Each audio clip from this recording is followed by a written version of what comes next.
Good afternoon from the Tennessean newsroom. I'm Duane Gang. This is our weekly look at politics in Tennessee. And I'm joined by Michael Cass, and we're going to talk a little bit about some of the drama that took place on Thursday at the Davidson County Election Commission meeting. They, on a 4-1 vote, decided to fire Election Administrator Albert Tieche.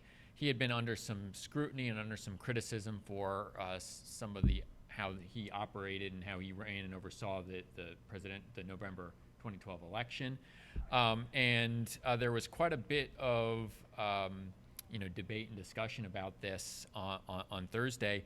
And after he was fired, he didn't really have much to say, but we do have a quick soundbite from what he said after the vote on Thursday. Let's take a listen.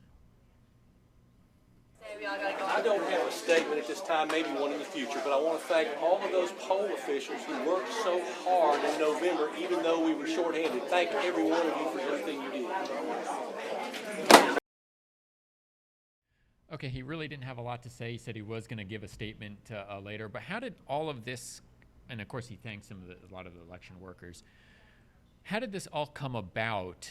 You were at that meeting on Thursday. How did this kind of unfold? I mean, a lot of people expected this could happen. Yeah, and Tieche himself had said a week ago that everybody was talking about this possibility. But Ron Buchanan, the new chairman of the commission, started the meeting very aggressively, outlining some of Tieche's alleged failings and engaging him in some conversation again. Buchanan's an attorney, and later in the meeting he was accused of treating Tieche like a hostile witness, and there definitely was that feel, as there had been a couple of weeks ago. Of Did Tieche have a chance to defend himself at the meeting? Did he speak up on his behalf when he was being questioned by the chairman? He did. Both Buchanan and Jennifer Lawson, another Republican commissioner, were asking him some tough questions, and he did try to defend himself.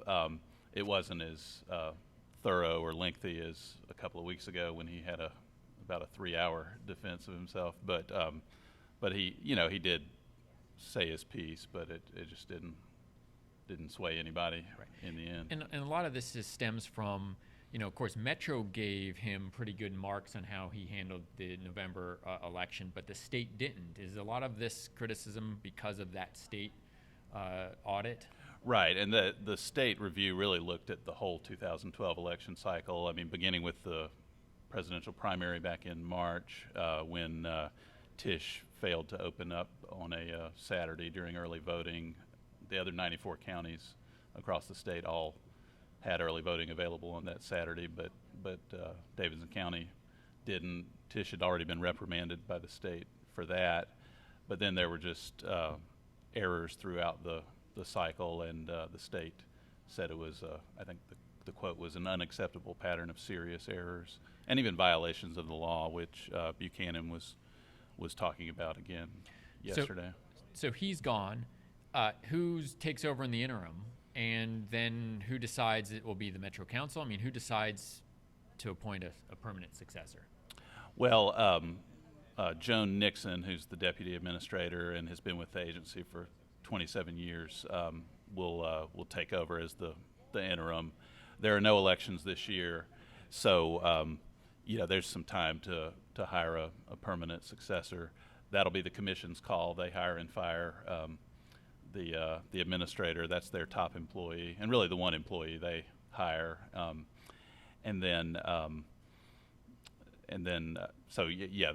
be the right. So the election process. Commission will not the Metro Council, but the election commission itself will hire the new administrator. Right. Yeah. It's not a council. So one of the other things I want to talk about is the fact that this obviously didn't go over well with at least one member of the election commission. It was a 4-1 vote. Jim Gatto decided to vote against the firing, but now he resigned in protest. I mean, how did all that come about? I mean, he kind of signaled that he was going to, step aside as a result of this. Yeah, even before the vote. Right before the vote, he started reading this letter that he had come in with and gave me a copy of afterward. but he addressed it to Chairman Buchanan and said, basically, you're trying to fast track this process. Anything we do before the state election commission meets on Monday is premature. Therefore, I've lost trust and respect in you, and there's no reason for me to stay on. He said he will stay on until July 31st at the latest, but now the Republican delegation to the General Assembly from Davidson County will have to find another person just a month after they appointed him. So it was very, very abrupt. And Chairman Buchanan afterwards said, when you lose, you don't just take your marbles and go home. But did that come as a surprise to a lot of people, that resignation? Yeah, but like I said, I mean, Gatto was just appointed a month ago, as were Buchanan and Lawson. So I don't think anybody saw that coming. But Gatto's always been a pretty strong-willed guy. He used to be on the council and the state House of Representatives, and I guess he felt like this was not going to be a good working relationship. Right.